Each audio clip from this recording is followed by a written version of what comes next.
Hello and welcome to another episode of Schnozzcast. Your host today, Bob, Cory, Nick, and Todd. Gentlemen, so good to be here with you. Cory, how are you?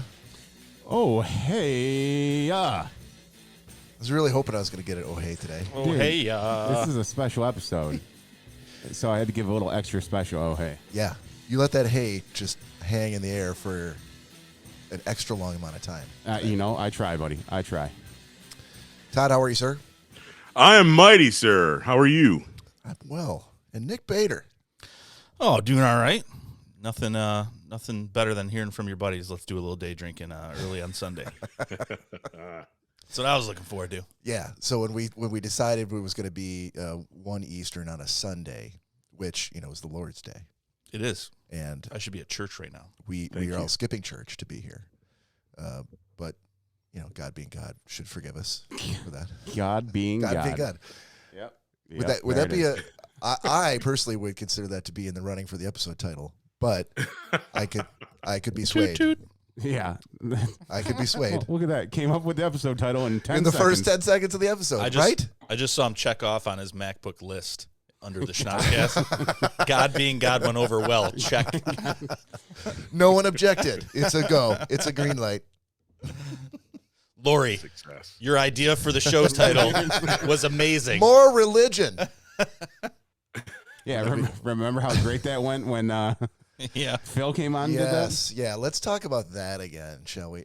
And I always feel guilty when we do because I'm like, man, Phil's a good dude. I don't want to trash him. That just happened to be a. It was a message that just was like wrong time for the message. Oh, I mean, you don't have to. I will. Go ahead. Phil's a bag of shit. I'm All just right. kidding, Phil. I love you, buddy. Wow. Who's Phil? All right. I feel like this is a perfect opportunity for me to give a shout out to Phil and the condolences to his family for his father, who was just recently in the hospital. Just to piggyback on Cory's comments about him being a bag of shit. Our thoughts are with you, Anton family, and I'm sure. Are you serious? Not cool, I'm Cory. totally serious. Oh, I'm sorry, Phil. My bad, man. Dave's in the room, guys. No, it's totally. I'm sure that you had only the best intentions on that comment. I did. Jesus. Yep. I love you, Phil. Yeah. Sorry, man. I'm Good very job, sorry man. for your loss. That's how you started a successful podcast, sir. I guess so. Happy Sunday. All right. Do we have Mr. Dave Hill We do. in the room? Are you in, Dave? Do you have me? I think so. Oh. I can hear You are live, buddy. I see him. Hello. Mr. Dave Hill, thank you, sir, for joining us. Appreciate the time. Thanks for having me. I'm Absolutely. sorry my background isn't very glamorous, but that thing looks cool. Wait, which thing, Dave? The Chiron or whatever. It's it Oh, your little crawl. presents me as much slicker. I'm in my office, which is basically doubles as a wardrobe closet and guitar. There's 7 million guitars over here, as you can see. Oh, my God. Just a couple. Nice. Nice. It's endless. That's only, and then anyway, all by way of saying, I swear to you, I'm not in the closet. As it appears. He's coming out today. This is my day. I wanted to do it on your show. We really appreciate that, Yep. Dave. Thank you. Thank you. Sunday morning. Can you that's what see me happens. okay? Yes, I mean, sir. can you hear me okay? Absolutely. Yes, sir. Futuristic sound. I have a futuristic microphone. Well, thanks, Dave. We're so excited to have you here. We just have a few things that we wanted to we have a bunch of questions for you. Sure. and And thank they- you for being a member of my gang. Let's get that out of the way. Oh, Yes, yeah. let's See do you. that. Yes, the shirt was a must for today. Thank you. We I do nothing if appreciate not it. go all out for our guests. Excellent.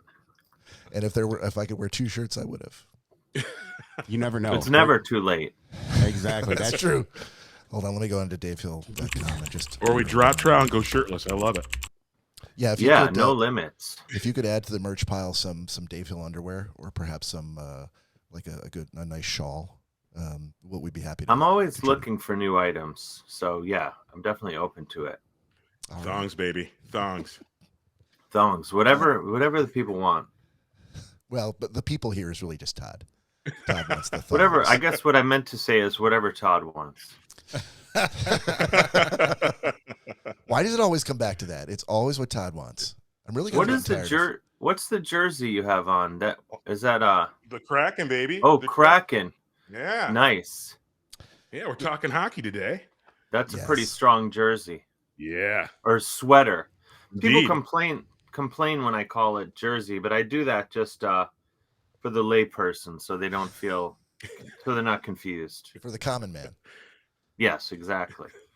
Dave, Yes. since we're on the subject of jerseys so soon, what's your view? I see you wear a lot of the Whalers jerseys, and I know there's a controversy going on with those right now. What are your thoughts on the Whalers jerseys? Well, I like the classic. To me, classic. Yeah, the '80s jersey is strong. There's been a few missteps in recent years. The orange home jerseys. But I write about this not to reference my incredible new book, The Awesome Game, One Man's Incredible Gold-Crushing Hockey Odyssey. But I think part of the reason the Oilers are wearing these bad jerseys sometimes is because it makes their opponent just want to not be near them, which creates more room for them on the ice. I think the worse their jerseys get, eventually the opposing team won't even show up for the game. Fair enough. So there is something to it, though.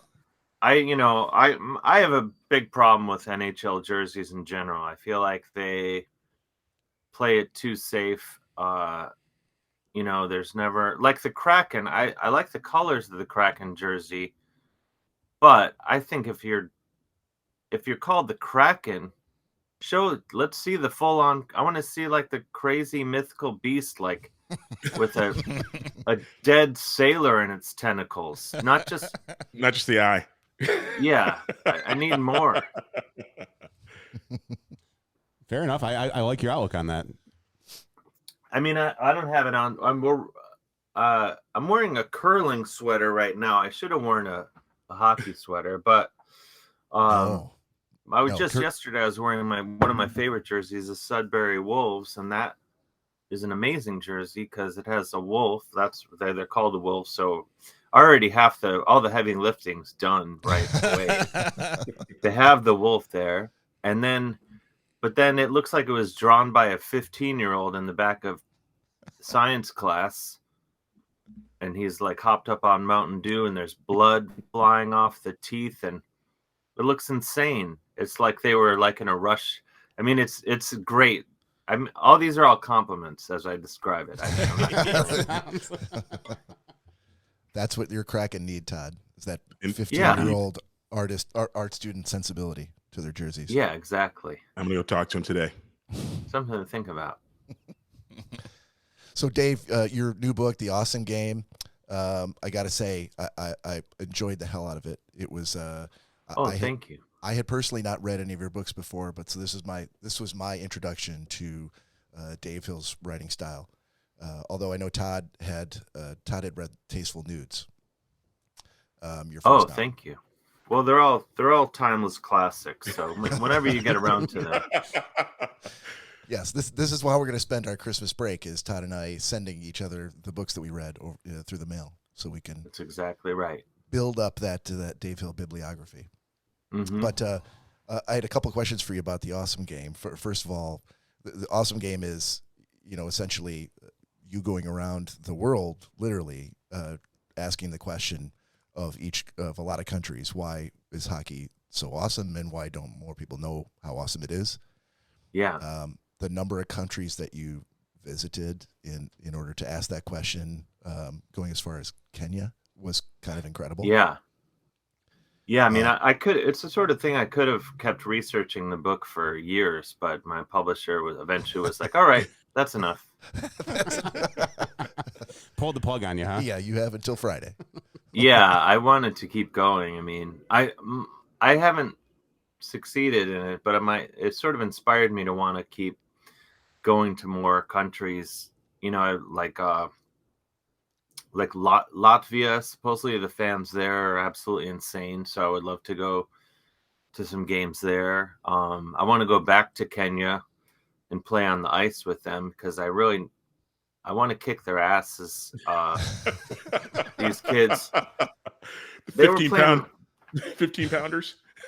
they were playing roller hockey, and I never played roller hockey before, so they schooled me a lot more than I had anticipated. But I'm confident if we got out on the ice, the tables would be turned. Plus Kenya is really amazing. I mean, it's the sort of place I would love to spend a long chunk of time there, and really, it was just awesome. I loved it. So the number of people that you reached out to in order to get the book completed by your publisher's deadline, of course. Sure. Len Frigg, Pat O'Rourke, and our favorite, because we're from your hosts here, Cory and Nick and myself are in Michigan. Todd's in Seattle, so we're obviously huge lifelong Red Wings fans. So the fact that you talked to Slava Fetisov was huge in our eyes. Oh yeah, that was huge. For I the mean, comedy world, right? Todd Barry, Tom Papa, I think Malcolm Gladwell as well did a blurb for you on the back cover. Yeah. How did you get? Was it difficult to wrangle all these folks, or did they hear your concept of the book and just go, "No, I'm in"? Well, some of them, I mean, with Tom Papa and Malcolm Gladwell and Todd Barry, they're all good buddies of mine. But Slava Fetisov, we were not friends before this, which people are shocked to hear. But no, I had my buddy Jim Zarneski was a producer on the movie The Red Army, the documentary about the Soviet, that team, from Miracle on Ice years and all that, and then later, the Red Wings, all those guys who came to play in Detroit. The Russian Five, yeah. So he was like, "Oh, Slava is awesome." I mean, that movie. Have you guys seen that movie? Yes. Yeah. The Russian Five, yeah. Yeah, he said in making that movie, like, I think originally it was supposed to center on Tretiak, but Slava Fetisov was so compelling that it kind of shifted to him. And so he connected me with Slava, and I was absolutely terrified. I mean, with any of the interviews I did with like him and Len Frigg and Bryan Trottier, I was total. If you hear the recordings, it's just like Chris Farley talking to Paul McCartney. I was just like, it's Remember just that time you played hockey? Yeah, it was just it was excruciating listening back, and even reading the transcriptions was excruciating. And Slava Fetisov, I talked to him like during, it was like in 2020 or 20, I think, when I talked to him. And so it was like in the thick of the pandemic, the worst times of it. And like, he's like rolling around Moscow in the back of this car. And like, it was very like, it was like, it was terrifying. Just cause he's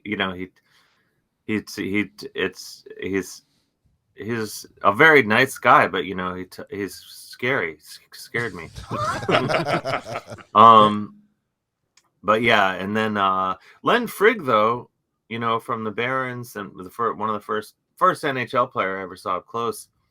I just saw him. I did a show in Salt Lake City a week ago, and I invited him out, and he came out with a buddy of his, and like, though it all came back, like as soon as he showed up, I was like in the back, like kind of watching the opener, and I was like kicking myself.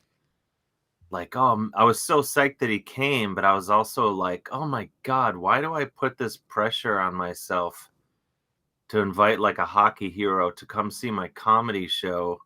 It's like needlessly complicating my life, and I was just sitting back there. I was like, this guy's gonna think I'm completely insane, because he only knew me as like this guy interviewing him from the book, and then I'm on stage acting like a complete moron for an hour. But he had a good time, so it was cool. That's all that matters. Anyway. Would you say, Cory, that Dave's kind of our Slava Fetisov? We're so excited. To have him most on. definitely. Or Definitely. Larionov. We're Yeah. Oh, I'll take it. I'll take Tretiak, any of them. Tretiak. Can you tell me a little bit about the gentleman whose lawn you stood on to and waited for him to come out? Yes, this is in the 80s. My cousins, I grew up in Cleveland, which was like, we only had the Barons a couple of years. So my cousins were growing up on Long Island during like prime, Islanders dynasty years. And so I sort of, it's like, I was into the Islanders and the Oilers, basically the two best teams of the 80s. So it's pretty easy to just be like, oh, I'm going to like the two best teams. And but anyway, one day, Bryan Trottier moved in down the street. And so I was visiting for the summer one year, and I was like, oh, will you guys take me to meet him? And most of my cousins wisely said no. But then my cousin Molly was like, yeah, let's go down. He's nice. Let's just go wait for him to come outside. So we went literally and stood on his front lawn until he came outside. And then he did. Because I think he was like, why are there children just staring at my house? But yeah, I remember it was and I remember telling him, like, I play hockey too. Like, I expected him to be like, oh wow, we should get you a tryout. Yeah, come on in. Come on, why didn't you say so sooner? Come on in, Dave. You're on the team. Like, oh my god. So but it was pretty awesome. And then I tried to kind of bring it up as I spoke to him, but he didn't really take the bait. He was kind of like, oh boy. But yeah, so it was awesome talking to him. And yeah, but it's just like, oh my gosh, it's excruciating. I was just like, what was that? You guys were so good at hockey. Why? Why? Just bad. Just those softball questions. Why were you so good, sir? why? You guys were so good. What was that like? It had to have been terrible. Yeah.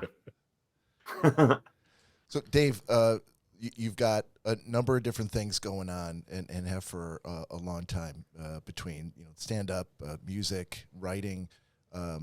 Which of those three things do you find to be the easiest or the thing that comes most naturally, and which is the one that you found that you kind of had to work at a little bit more? It depends. Sometimes.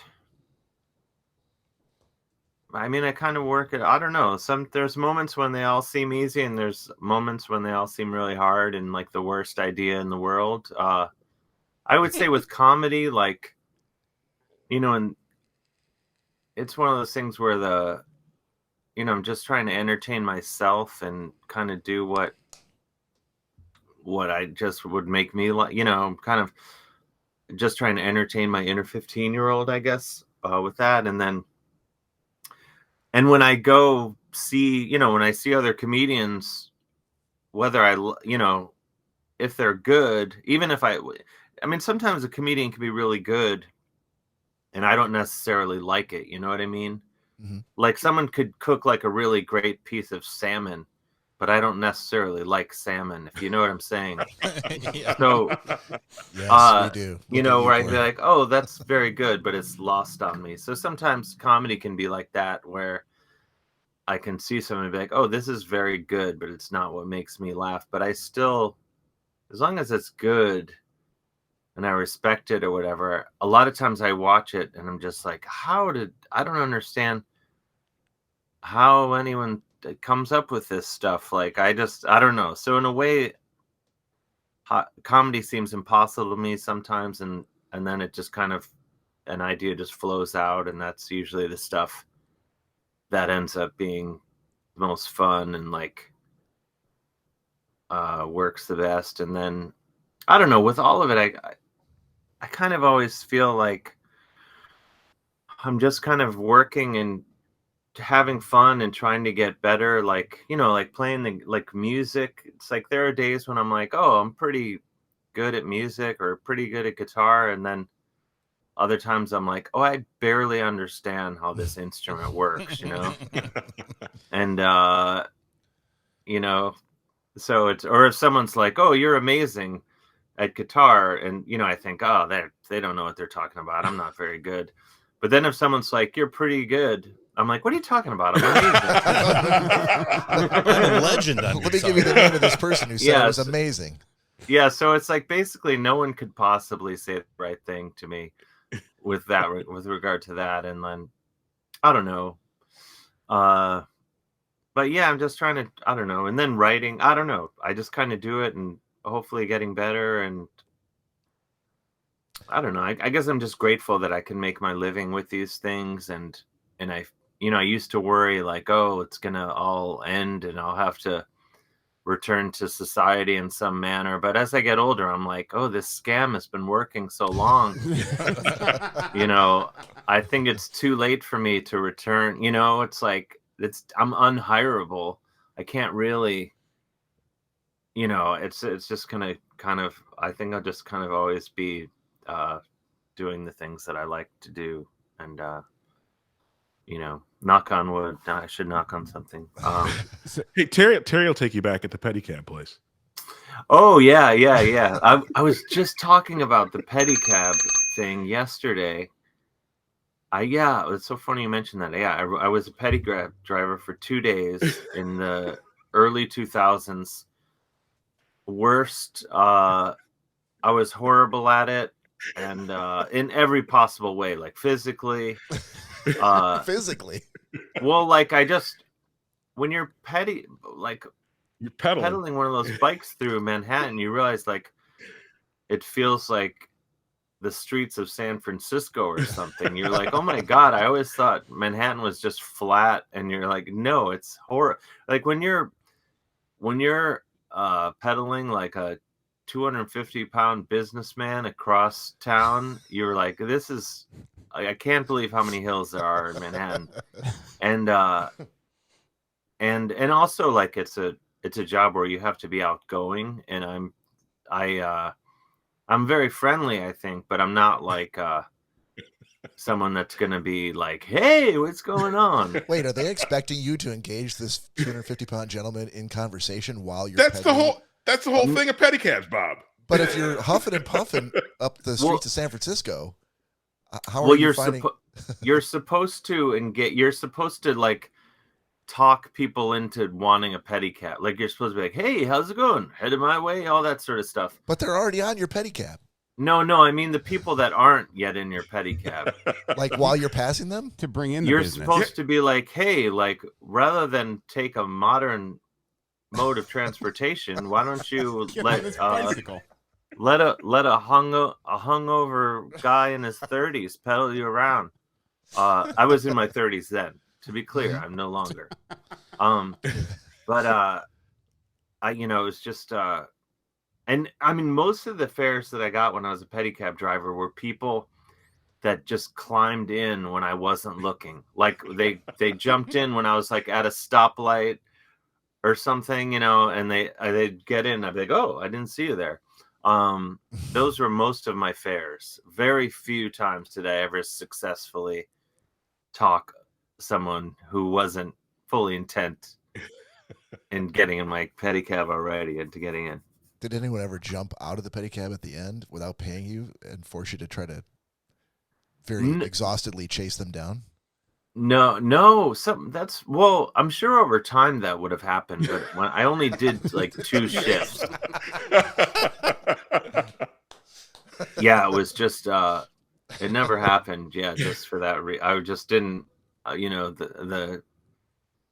I didn't stick with it long enough for But I went to get my bike worked on yesterday, and I was talking with a guy about pedicabs. This was just yesterday. And he was saying, he's like, "Oh, I've made tons of money doing that," and I was just like, "Nope."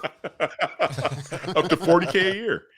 Yeah, like I mean, I don't know. It seems like it would be good. I think if I didn't have a dog, I could happily do something like that. But my lifestyle now is so based around just trying to be able to hang out with my dog all the time that that's one more reason I could never get like a proper job, is because I just like hanging out with my dog and drinking coffee, really. So doing the things that I do are most conducive to that. I mean, I have to travel a lot, but when I'm in New York or in Ohio, where we sort of go back and forth, my dog and we're hanging out nonstop. Nice. Which is really what I There's a want. whole bunch of dog fans in this podcast, Dave. So we've got to ask the question: what kind of dog do you have? Oh, I'm glad you asked. She's a boxer pit bull primarily, yes. but Oh boy, she's got other stuff going on. But that's like we know we did that dog test or whatever it is. Oh, the DNA. 23andMe for dogs? Yes, basically. And it came back like 25% pit bull, 25 boxer, and then 50% mystery dog, which we believe to be the rest of her is Norwegian Poonhound, I believe. No, that's a made up breed. No, don't ruin it, Dave. Everyone's gonna walk away from this believing that is an actual breed. Well, she's very beautiful. She looks very regal, and people usually think that she's some purebred that they don't know yet. They're like, so people will be like, "What breed? I've never seen this breed before." And it's like strangers on the street, and I'll say, "Oh, she's Norwegian Poonhound." And then I just walk away very quickly before they run it through. Right down the aisle and out of the church. Yeah. Wait a second. It was like that. Who is that horrible man saying such things? Well, make sure you get the LifeLock because 23andMe got hacked this last week. Oh boy. Oh. I personally have not done that. I'm not much of I'm not a conspiracy theorist at all, but I figure nothing good can come of plus I don't really care if my great grandfather was an international jewel thief. I don't know. I don't know what I'm going to do with any of the information they might. I don't know. My dad did it. I'm sorry. I'm just. My dad did it though, and we were excited to find that we were just different stuff than we thought. It's definitely changed the relationship. Oh my gosh. Well, yeah, I don't know. He found other stuff in our blood, so it's changed my whole outlook. Dave, there's the question I had for you that immediately grabbed me was, can you tell us about the fat cock in the East Village? I'm glad you asked.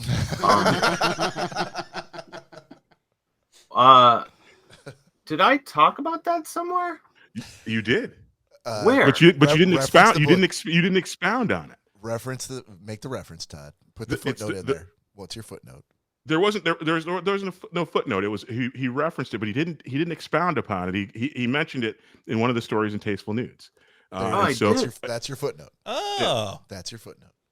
Well, there was I believe it's still open though. I could be wrong. There is a gay bar called the Fat Cock, or there was in the East Village, and I was out with some friends, and we were like kind of going to. I mean, this was a long time ago, like 20 years ago, maybe, or somewhere around there.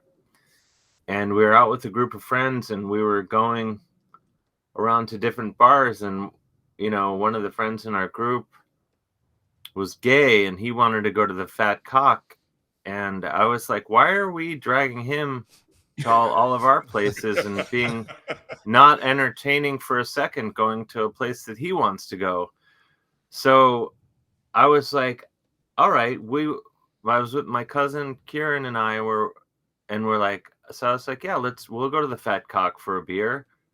And we went there, and they had big video screens, at least when we were there, and on one screen was playing, oh no, it was this is the thing. It was the same screen, and it was playing like vintage gay porn, and then also scenes from Friday the 13th. So it was like, I love Friday the 13th. I love those movies. So I was gonna love one of those two, and I'm glad. Yeah, so I was like watching, and I was like, "Oh, cool! I love scenes from Friday the 13th." And then you'd have to be like, "Oh, look away really fast" when it would switch over to the gay porn. And so we were there for like where we got like a beer, and then I said to my cousin, I was like, I think I want to head out once we finish this beer. And he was like, yeah, we're definitely heading out as soon as you finish that beer. It was but yeah, so I don't know, it was probably not, I guess I'd say I like them anywhere that plays Friday the 13th on the TV screens, but other than that, it wasn't really my scene. And I haven't been back. But I just thought, in the interest of, just keeping it fair. Keeping it fair. Like, all right, we're dragging you around to all these straight bars. Let's go to the Fat Cock for one. For just one time. I love it. And I'm secure in my, my who I am. That I don't, I'm not. Doesn't make me uncomfortable or whatever. I probably bring up sports scores and stuff more often in that environment, and probably Man after my own heart. Yeah, just kind of like talking about like lawnmowers that I think are good. I don't know, just to kind of put a buffer zone out there. Hey guys, yeah, just to let people know how painfully straight I am. I'm talking about like, just to let you know, painfully straight. I misplaced my belt sander. Hey, and I have one other thing. One story actually really resonated with me. It's like you and I have lived nearly parallel lives, but I really wanted to talk about the incident with the homeless person when you tried to feed the homeless, because Bob and I in Seattle once, his kids tried to feed the homeless and it didn't go down like we thought it would. And you shared an amazing story about that. Wait, which one was that? Was this when I worked at the homeless shelter? No, this is when you were. I think you were in DC, and you had some leftover Chinese food. And the woman told you that your pussy stunk. Oh yeah. I was in Washington D.C. in their like Chinatown. Yeah, and we had had like dim sum, or I don't know, we had Chinese food, and this woman, and I offered her the food, and yeah, she started chasing after. She kept telling me my pussy stinks, and then she was chasing after me with I don't know if I talked about this, but she had like a pylon she was holding for some reason, started chasing me with it. And then like eventually like kind of tried to shove it up my butthole. And yeah. And eventually like it made me, I think I'm like less proactive in offering food to people on the street, As a result. That makes sense. Because you think you're doing this good deed, and then the next thing, you know that they're trying to suggest you don't keep things tidy downstairs, and they're trying to shove a pylon up your butthole. So I tend to only offer food to people that ask now. But I've had many. I used to work at a homeless shelter, and I've had a bottle of piss thrown on me by a homeless person before. So I definitely like my interactions are. I don't really keep to myself too much, I guess. Dave, I feel like you might be leaving parts of the story out. If piss is being thrown at you and there's pylon buttholes, I'm jumping around. Is there something leading up to this? Yeah, no, there's a lot. I'm jumping around pretty fast, but yeah, one time this is probably about 10 years ago, maybe more, 11 years ago. I was down in the subway, and this homeless guy just kind of, apparently my presence woke him up from his nap or whatever. And he stood up and he was like, back up. And I was like, what? I was waiting for the subway. And I thought, like, well, why is this guy telling me to move? I'm like 10 feet from him. What's he care? And then he yelled it again. I moved like a little bit. And then I was, I figured, like, whatever. Like, I'm like just waiting to get on my train. And then finally he said it a third time. And like from before he even finished, he had somehow produced a Gatorade bottle full of Somehow. just like butter, what I would describe as buttery hobo pee. And That's gross. it was just coming at me, what can I say? It was, and yeah, he got me good. And touche, like, you can't really recover. I had this moment, just an instant where I was really mad and it was like, I'm going to punch this guy. But then I thought, like, this probably isn't even about me. Like, or it, I'm like, he might be mad at an imaginary person who's standing right where I'm standing, and even if he was mad at me, I was like, I feel like, he's probably had a rough life, a rough patch, and if that expresses itself in me having to go home and change my clothes and take a shower, then so be it. Well, if it makes you feel any better, Dave, Bob has retaliated against homeless people before, so probably not in your name at the time, but No, of course not. But we're not interviewing me. We're interviewing Dave. I don't know. I don't. Yeah. I don't want to retaliate. I don't think. I mean, I'm not looking for any retaliation. I'm glad. I mean, I'm glad I didn't. I just kind of. It was no big deal. I had a dry cleaning bill. I had to take a shower. I had to throw out a guitar case I had. That's really the worst of it, because I was like, I'm not gonna get this guitar case. It was like a gig bag, as they say. And I thought, you know what? I'm just gonna throw this one out. I'm just gonna chalk this one up to a loss. Yeah, but I think my story is the complete opposite of yours, Dave, in that, and I won't bore you with it. But I feel like it's at this point, given the topics that we just discussed, that I need to bring up, just because I want to get your take on it. So how was I introduced to Dave Hill? You came across my Instagram feed, and it was your series of on again, off again videos where you are out in a suburban landscape. You're taking a BMX bike, and you've got a rockin' tune as your backing track on the Instagram post. The video. It's Pantera, it's Black Sabbath, whatever it is, and you are giving the finger to all of suburban where you're at, and really just kind of sticking it to the man and taking us on a tour of. And it popped up across my Instagram feed, and I watched it, and I didn't know. I'm like, what did I just see? And so I had to watch it again. And I watched it a third time, and then I messaged it to these guys, and I'm like, you need to check this out, because this is going to be my regular. Like, this makes me so happy just to watch. And that was my first that's where you first crossed my path. But just nice. looking up, just reading a little bit more about you and going, well, what is this Dave Hill all about?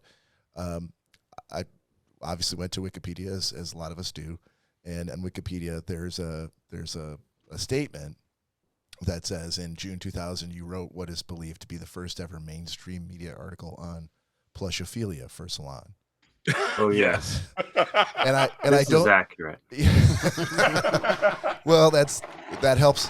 That answers the first question. And secondly is, we don't need to necessarily go deep dive into the article as much as, can you talk a little bit about what that meant for you?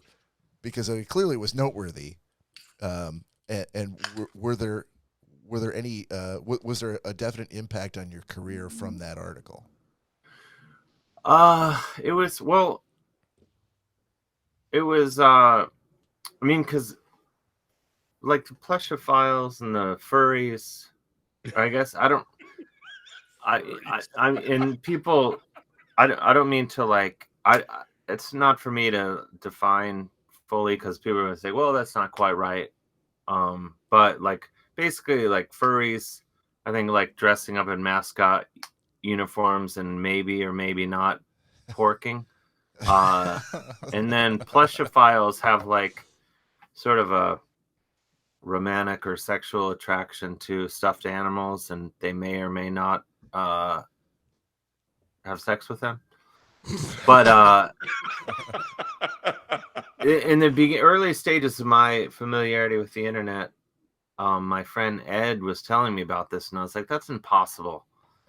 And I searched and I found this guy, and I wrote interviewed him, and wrote an article about him, and so I had started writing for the Cleveland Plain Dealer, and then I was like, I want to write for other people too, and then I had sent these like just emails to just random, different whatever websites and magazines, newspapers, and I wrote to Salon, which was pretty popular then, and they wrote back and were like, "What do you got?" And I said, actually it was the sex editor. This woman Karen Croft wrote and said, "Do you have anything that would fit in my section?" And I said, "As a matter of fact, I do." And so I wrote this article, and it got around like pretty fast. Like I think Conan O'Brien referenced it on his show, and but then this other writer clearly read what I wrote, and then wrote another more visible article for Vanity Fair, like interviewing the same guy. But yeah, I was first, and actually that, now that I'm thinking about it, that article, my book agent somehow stumbled upon it and tracked me down because of that article, and that's how I'm now the author of 4 books. No kidding. Really, Nice. If you connect the dots, it was because of that article. That's what started That's it. awesome. That's awesome. So it's weird. Like, I mean, I sort of like with my career and life in general, something is, I don't know, it's sort of a lesson. Like your friend Ed tells you about some weird shit one day, and Could change your life. Yeah, and 20 years later, I'm the author of 4 books with major publishers after he told me about that people fuck stuffed animals. Do you remember the name of the sex editor at Salon that basically springboarded your career into 4 books? Yeah, it was Karen Croft was her name. Is her name. I mean, I've not been in touch with her, but I'm certainly grateful because ultimately she changed my life. Yeah. Mm-hmm. Yeah, there was those people that cross your paths that change your life for the better. That you don't forget. You, even as funny as the story may be as to how you got there. Maybe send her like an edible arrangement one day or something. I should. I mean, nothing says thank you more than flowers made of cantaloupe. But she's a sex editor. You could send her a Dangerous Snakes Who Hate Bullshit thong from your new merch catalog. I could. That's not a bad idea. I do like this idea. I'll give you the credit, Todd, on that one. Dave, I will say in researching you, Bob had kind of turned us on to you before he reached out to you. And so we started to deep dive into some Dave Hill stuff. I've yet to read any books yet. I'm going to probably borrow the ones that Bob has and maybe take a look at them and then order my own. But I was able to listen to some of your stand-up, and you are hilariously funny. I had to stop listening to it at work on my Bluetooth because I was being too loud, laughing hysterically. Oh, thank you. Yeah, and it's just so obscure. Your delivery, it's just amazing. The Jesus Christ at a party, and for these guys who may not have heard that, or for the audience, tell us about if you don't mind, the time that you opened for Snoop. Oh yeah, that was, I don't know. I was just back down there in Austin where this happened. But basically, my friend Jack McFadden, who used to book stuff in New York, he moved to Austin, and he was working at ACL Live, the Moody Theater. There is like venue that holds like 2,000-3,000 people or whatever, and they tape Austin City Limits there. And so at one point, this 7-8 years ago or whatever, like Ryan Adams was coming through and wanted a comedian to open the show. And so Jack was like, oh, do you want to, I'll bring you down. You can open for Ryan Adams. And that went really well. Like Ryan Adams' audience was like super attentive. Like they really listened and were really into it. And like Ryan enjoyed it and asked me to open a couple other shows on the tour. And then a few months later, I get this text message like, hey, do you want to open for Snoop Dogg? And I'm like, well, yeah, of course. No, thank you. No, thanks. And then he's like, okay. And then the next day I text him, I'm like, are we still talking about this? And he's like, yeah, it's all set. It's happening. And I was like, does Snoop Dogg know it's happening? And he's like, well, he doesn't, but his people know. I'm like, okay, well, I'm like, this is what I want. You have to put my name in every form of advertisement for this show because it's going to be a nightmare. And the only thing I'm getting out of it is the story that it happened. He's like, okay, it's a deal. So he put my name in, everywhere the show was listed. And I get down there. And like for Ryan Adams, I had like my own dressing room with like, catering and all this stuff. And I get down there and I go to where I think my dressing room is. And there's like a local soul band that they put in there. So I'm like, oh, okay, they have that one. And mine, another one. They're like, no, there's 6 other dressing rooms, but Snoop has taken up all of them. And so I'm like, and I was like, well, he should. He's Snoop. Like, I have no, I'm of the view that Snoop should always have what he wants. And so I was like, okay, that's fine. And so so they had me just like sitting in like the general area. Anyway, so the show, I go out there, they're sending me out there first, 2,000 people, and I'm about to go on, and Snoop's like security guards were like they look like genetically modified. These just the biggest humans you've ever seen in your life. And this guy comes over. I'm about to go on. The lights go down. Crowd is screaming, and they're like, and he's like, "Who are you and what are you doing?" And I'm like, "I'm Dave. I'm supposed to open the show, And he's like, hey, hang on, right? And he goes and he talks to someone else. They're kind of murmuring to each other. He's like, okay, go for it. Like he said, go for it. Like, it's your funeral. Go ahead.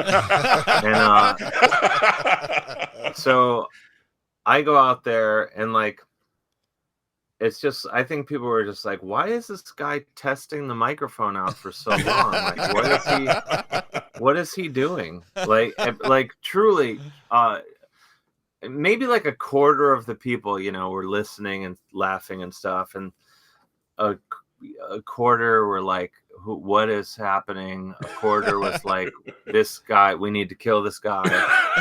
And then the rest were just like ordering drinks and stuff. Right? So then I go off, and then the soul band goes on. And then I think it's time for Snoop Dogg, but then they're like, go back out there and do another 20 minutes. And I'm like, really? And they're like, yeah, go back out.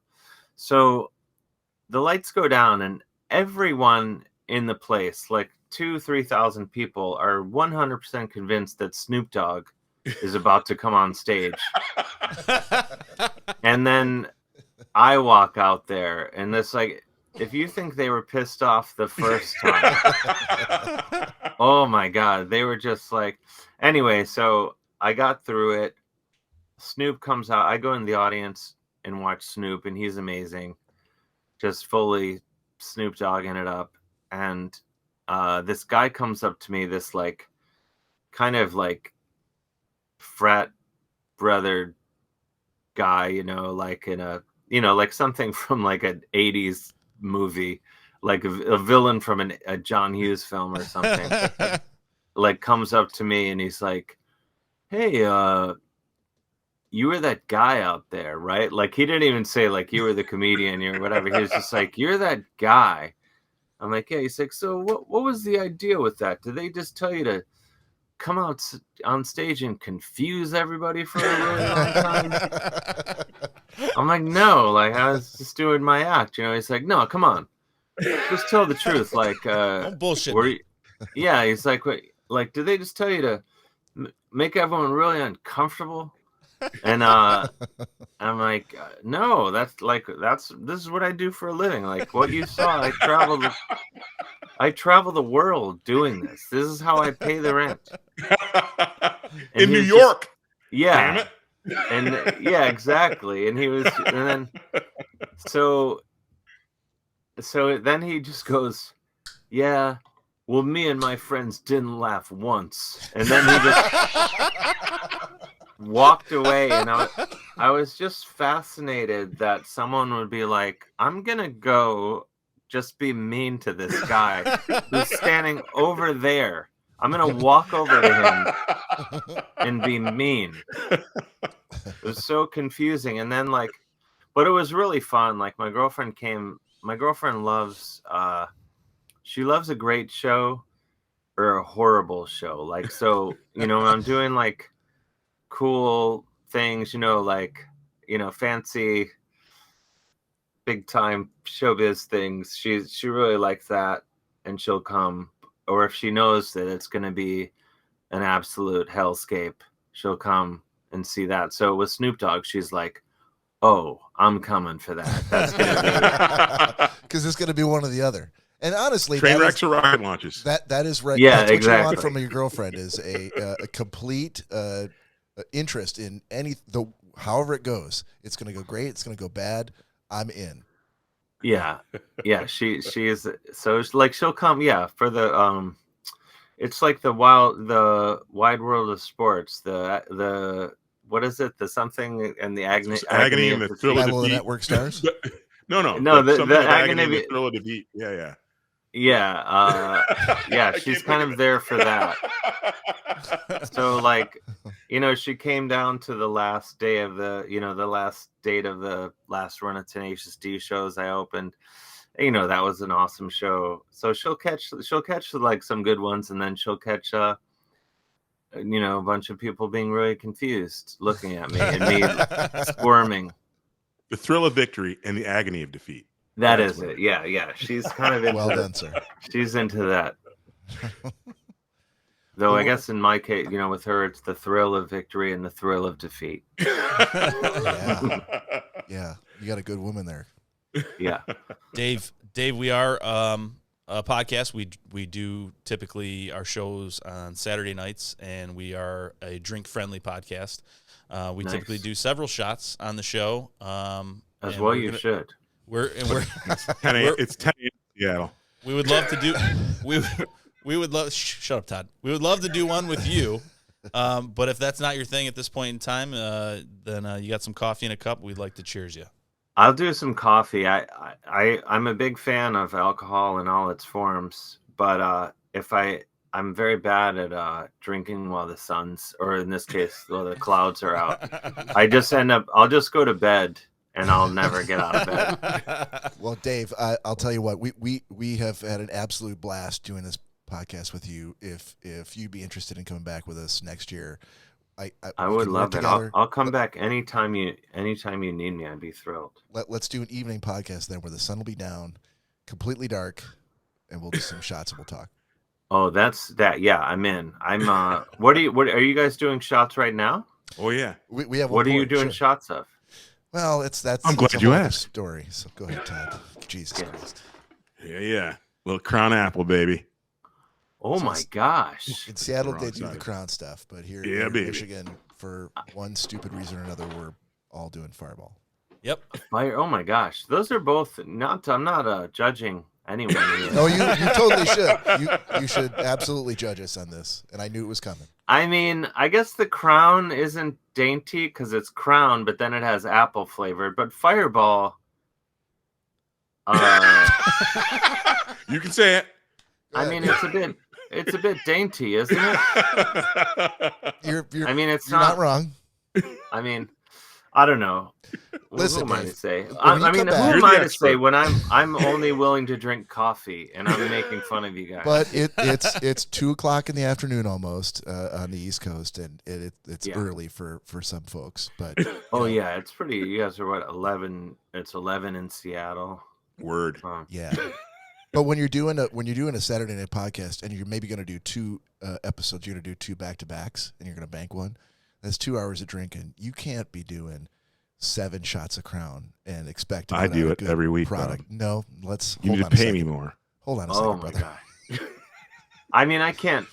I'm truly like I'm shots. I can't really do. The thing, I guess, with any whiskey or liquor or whatever, like I at the time think I'm really fascinated by how intelligent I am. The more I have, I'm like, wow, I'm having so many insights. And then later I find out like, no, Dave, you kept just trying to take your pants off. That's all. Well, the next time you're on the show, Dave, it's going to be guest choice, and we will make sure to pick up whatever you recommend, and we will do at least one shot with you. Okay, I mean, I'm more of a. I don't know if this is.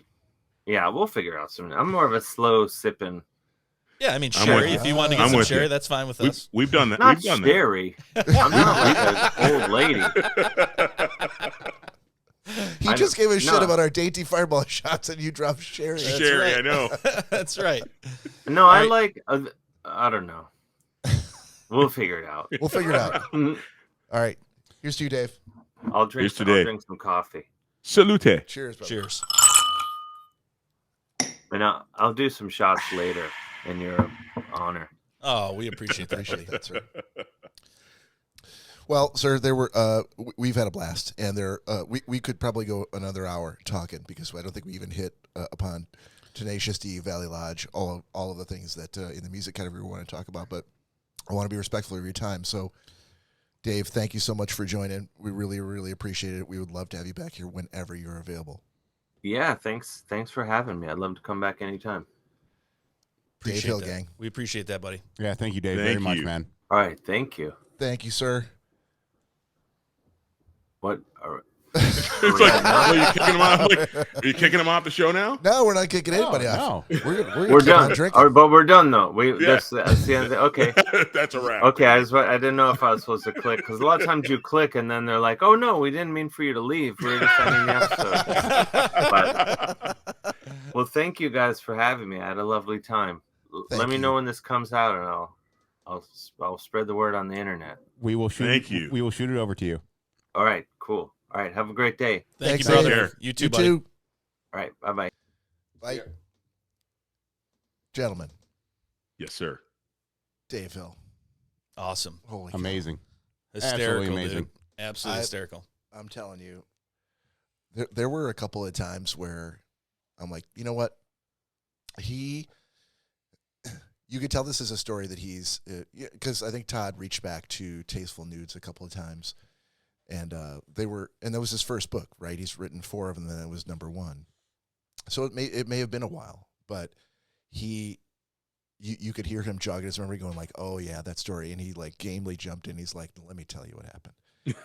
and I thought that was really, really cool because, if you try to put yourself in the shoes of someone who's, coming onto a podcast, who's, an upcoming podcast, trying to have a guest who's, got a new book out, but we pull out questions from, 3 books prior, and he's like, no, I got it, and he just launches in that. It's got to be a little daunting, but he was game the entire time. Yeah, hearing the insights of, what he was able to give for the stuff that he didn't really elaborate on in the book, or books, I that was really, really cool.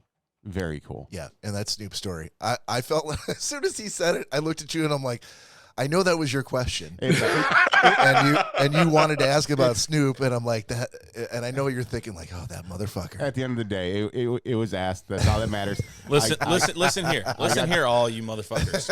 I got you in the background. I'm the one that listened to his stand-up about opening That's for what Snoop. I'm talking about. I don't know what anything had to do with Cory talking about Snoop, but I know how things go. I'll tell you what. And we weren't going to get to that fucking question, so I'm asking it.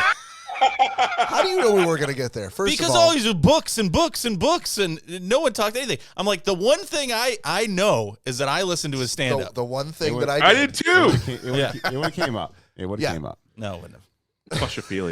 Plushophilia. I had to ask, dude. I mean, if you read Yes. Wikipedia and there's a line in there that says, like, believed to have written the first ever article on Yes. mainstream media about plushophilia, like, how are you not going to ask about that? Exactly. And I don't want him to, like, hey, let's read the article together, or let's talk in depth about how you did. I'm like, I want to know, just talk about what that meant for you. And I didn't expect the answer, which was that was the impetus that really No, you know what? I'm got him 4 books. Yeah. You know what I'm surprised about, Bob, though? We were all, and to the people who are still listening to the show, hopefully everybody didn't jump off when Dave jumped off, but there wasn't very much banter on the on any of the live feeds. Everybody was like so mesmerized. So I think hopefully people liked it. I was assuming that people were going to ask questions, but I didn't see much come through other than Go Lions. They're playing a game today? Yeah, they are right now, which occurred to us very late in the game before we did this episode, that we'd be competing with the Lions versus Bears on the 10th at 1 o'clock Great in Chicago. game. However, you know what? I think we did, fellas, I think we did a great job, and we did our homework. And I'll give you a solid C. Okay. I'll be honest, I haven't been keeping an eye on the live. I was focused on our guest. I figured that wouldn't be in good taste to have a cell phone sitting there in my hand. But I think it went well. He is hilariously funny, quote unquote, in person, as he is, pre-recorded. So you can tell that there's a lot of comedic genius there. I mean, this is just him probably rubbing his eyes, having a cup of coffee, and just turning on a Zoom meeting as far as he's concerned, and he was still hilarious. So. Talk about like a very personable guy. It was like talking to a friend that you've had for quite some time. Well, thank you. I'll give him a solid C+. So I give him a solid C+. Hold on now. You can't give Dave a C+. I'll give you We're guys lucky to a get a solid. C+. Dude, you guys got a D+. Oh, boy. No, he was great. I think it was awesome. We were able to touch on a bunch of things, but we have a lot more in store to talk with Dave about. And I don't know about you guys, but I noticed he said at least 4 times that he'd be more than happy to come on whenever. Yeah. Well, that's only because we asked him 4 times, but Well, really, I mean, there's 4 of us, so it's only once that we asked him. Is it? Each. I feel like you and I each asked him twice. Please come back, Dave. We love you. Listen, he I'm sure it's clear to him right now. We had a blast. Hopefully he did. And, come the new year, I'd love to have him back. It's not like we're looking for January, but you know what? He's supposed to be going on tour with Tenacious D in Europe in May. And, when he comes back from that, I think they'd be an awesome time. Actually, we should get him before. We should find out what when you're going on a long European tour, like what does he pack, right? How's he going to get ready for that? He's got to get his dog into boarding, or is he going to take the dog? I mean, ultimately, these people live much like me, so I mean, I'd take Bo and Max with me if I were going on a European tour. But I would only assume New Yorkers live. I would only assume that he takes the dog with him. There's no if you're gone on tour and there's no one. Well, I guess if his girlfriend's not with him. Then she wants to see victories and defeats, right? Yeah, that's right. She's got to be going. I don't know. Unless he has people. Why would you be going on? Let's Right. assume he's there for 6 weeks. I don't know exactly how long, but let's say it's 6 weeks, right? Standard tour that you would hear about. Right. She's not going to go without seeing that man for 6 weeks. Look, I'm sure at venues like this that he is not the first celebrity that has a pet that wants accommodations. I'm sure that a lot of these places that have green rooms and things like that, there's probably something set up for that. Especially large breed dogs like boxer pit bull mixes.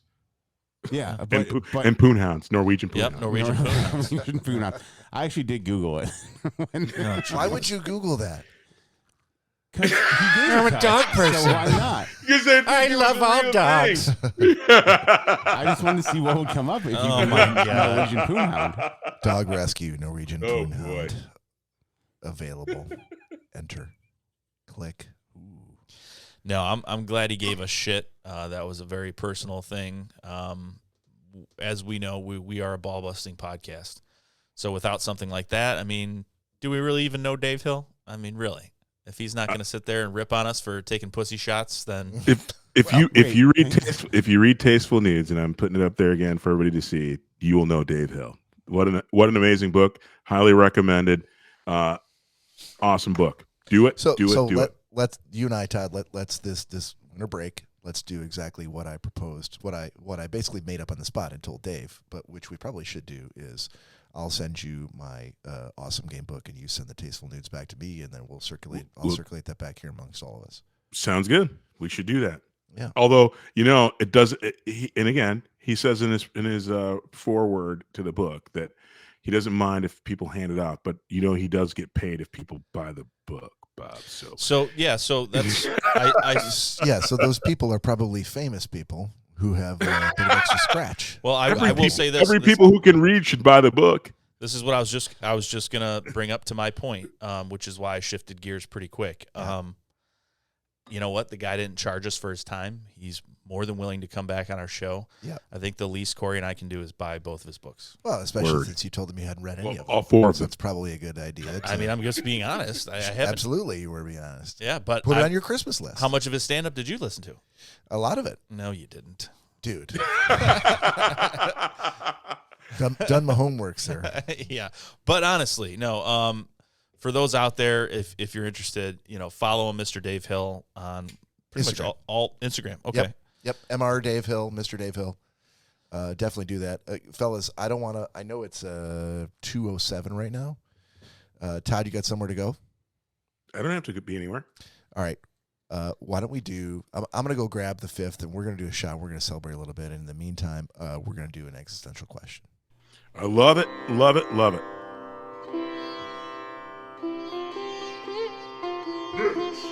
Existential question of the week.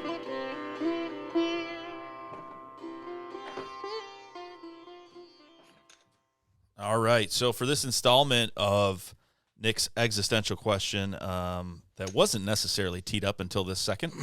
That's I was like, oh, let me bring up the artwork for that. we yeah. Well, I've got the live screen up so you can see. So anyhow, for this version installment of Nick's existential question, in light of Mr. Dave Hill being from Ohio and the constant back and forth that we have between Ohio and the state of Michigan, what regionalism do you use that gives away where you're from? Like, is there some specific? And Todd can call on this as well. Yeah, because I got it. Okay, Cory had his hand in the air too. Yeah. So Todd is originally from Michigan, so he could easily do Michigan or Washington. But what regionalism do you use that gives you away as to where you're from?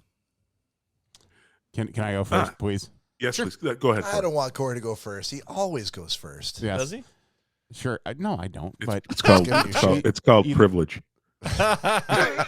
Take out your white privilege black card. Man go first. Take out your white privilege card, Cory. That's right, Todd. Andy's the shortest of the group, so Oh, I knew it was coming. It's like letting Napoleon children syndrome. go first. Hey, congratulations, fellas. We've gone an hour and 10 minutes without a short show coming into the podcast. Yeah. Well done.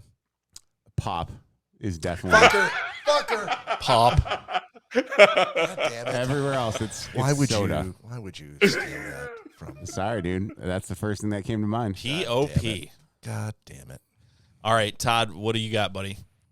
Well, the thing that you can tell is Michiganders, for the most part, although this has been a multiple grievance in both Michigan and in Washington, but in Ohio, every Dumas drives frickin' the speed limit in the left-hand lane. That's how you know where people are from. When you see an Ohio license plate, you know they're going to be frickin' kicked back going 55, 60, or 70 in the left lane and unwilling to move to the right. Oh, idiots. That's what I call you. except for Dave Hill. I was gonna say, I'm sure Dave really appreciates. He's in New it. York. Still He's in New York, and he's a New Yorker now. So anyway, idiots, get the fudge out of the left lane. Get the fudge out of the left lane. Get to the right. Get out of the way. You're not the freaking speed police. Get over. This sounds scarily similar to a grievance, Todd. Absolutely, it is so Ohio. Remind you what segment this is. Yeah, it is so Ohio. That's the colloquialism. Is that your answer? That's my answer. His answer. Final answer. Okay. So let's do this shot before it gets warm, Yes, and then sir. Bob and I will go. Todd, you got a Crown Apple shot? You know I do, brother. Ready to go? Here we go. Cheers, Brothers, guys. I love Cheers, you. boys. Good interview. Cilantro. All right, Mr. Bob Oh, Rankin. Mr. Bob I would Rankin. say it's this. It's the hand. It's the using the hand to point to the. That is the regionalism that I've used. To masturbate? Is that what you're trying to let us know?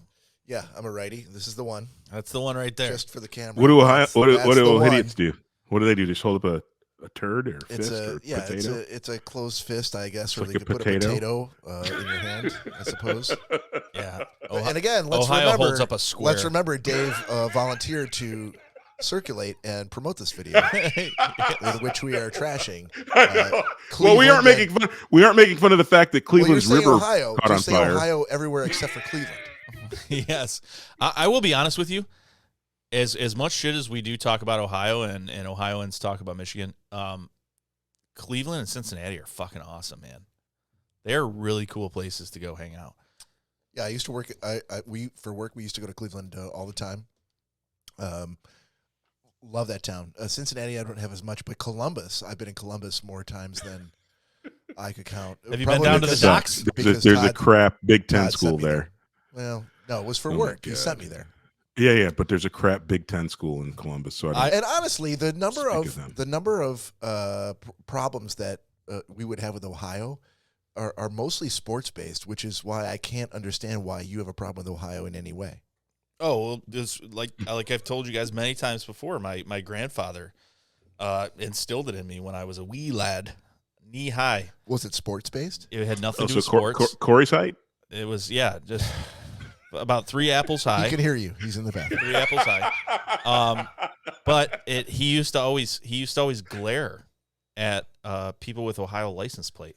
Yeah, So- because they drive in the left lane going slow. When we used to go up north, there were several times that my grandfather would be. So there was like a truck with a cab, and there were a lot of times that he'd have to sit back in the cab. And most of the time, the reason behind that was because he would bitch a lot. He would bitch at people in the cars next to us, and this The stupid reason ass was because he bitched a lot. this stupid ass. So I think the decision was to put him in the back. But one time my aunt asked him, she goes, why do you glare at people? The people with Ohio license plates. And he's like, I'm going to tell you one thing. Ask you one question. Okay. You know why you see so many Ohio license plates in Michigan? He's like, because there ain't anything in Ohio.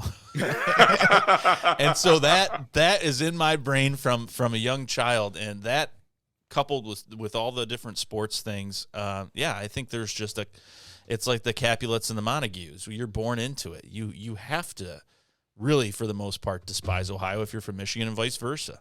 But I will go on record to say that Cleveland and Cincinnati are awesome places to go. And Got my credit card stolen in Cleveland. Bob and I took a Actually, road Bold, trip. and hold on a second. And Bold next to frickin' neo-Nazis in Cincinnati. True Okay. story. You're talking about Illinois Nazis. No. Bold next to dudes with swastikas tattooed on them. Mary and I did in Cincinnati back in the day.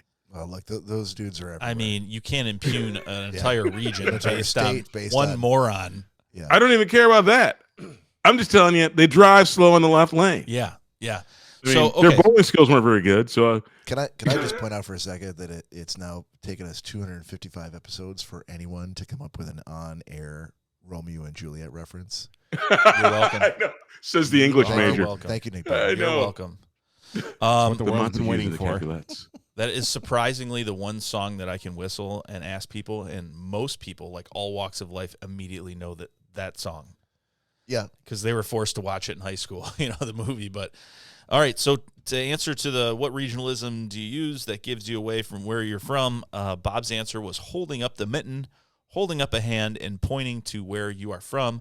Apparently, everyone from Michigan is completely fine with that and completely disregards the Upper Peninsula, which they would like to be. They would Sometimes you might go like that. Yeah, suppose, I usually do if you this. really wanted to. They like to separate themselves from Michigan. They think of themselves more as being from Wisconsin or Canada or something like that. But that being said, so my regionalism would be asking for ranch dressing with things that you normally wouldn't put ranch dressing on, like French fries.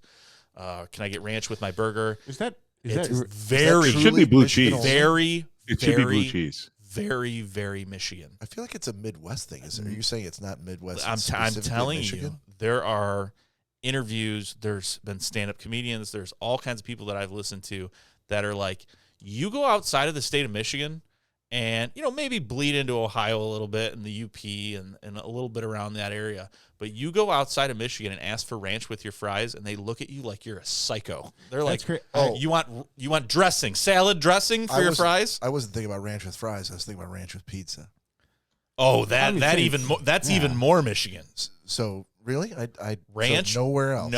No, ranch with things like French fries and pizza and a sandwich. Like they don't do that. It'd be like us asking, "Oh man, I just got some Cajun fries. Would you mind if I could have a side of Italian dressing with this?"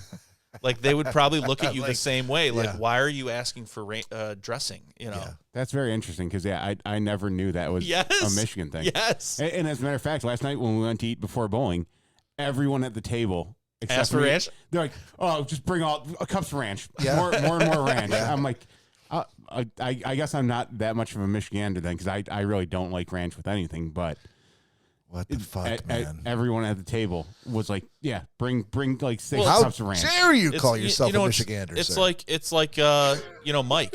He was always saying in Canada and the UK and things like that malt vinegar on fries.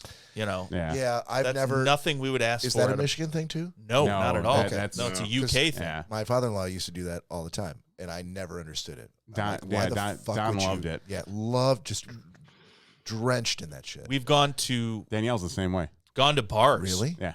Bars, even in Windsor, and on the table is malt Even vinegar. in Windsor. Yeah. Those are Specifically for Michiganders. Those are Michiganders who are trying to freaking dodge the draft. Dodge the draft But from the '60s. Uncle Don Yeah. definitely didn't dodge it. He got caught up in it. So explain Danielle then. For why Danielle? I say it was something that all her parents do. All her parents. Were they draft dodgers in the '60s? how many as well? parents does she have? 6 or 7. I think. 6 or 7 parents. Yeah, you've got. Let's all Given the put number of family functions you go to, that's guys, probably- guys, that listen tracks. here. Let's all put something into this petri dish and see what comes out at the other end. Yeah, I don't know how it happened, but it's weird. Petri what? Dish.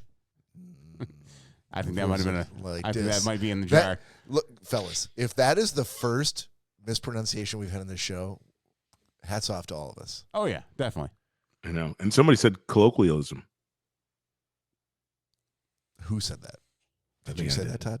I did twice. Did I? I didn't say colloquial. Oh, I can't even say it now. Why would I say it earlier? well, you're not getting Colloquialism?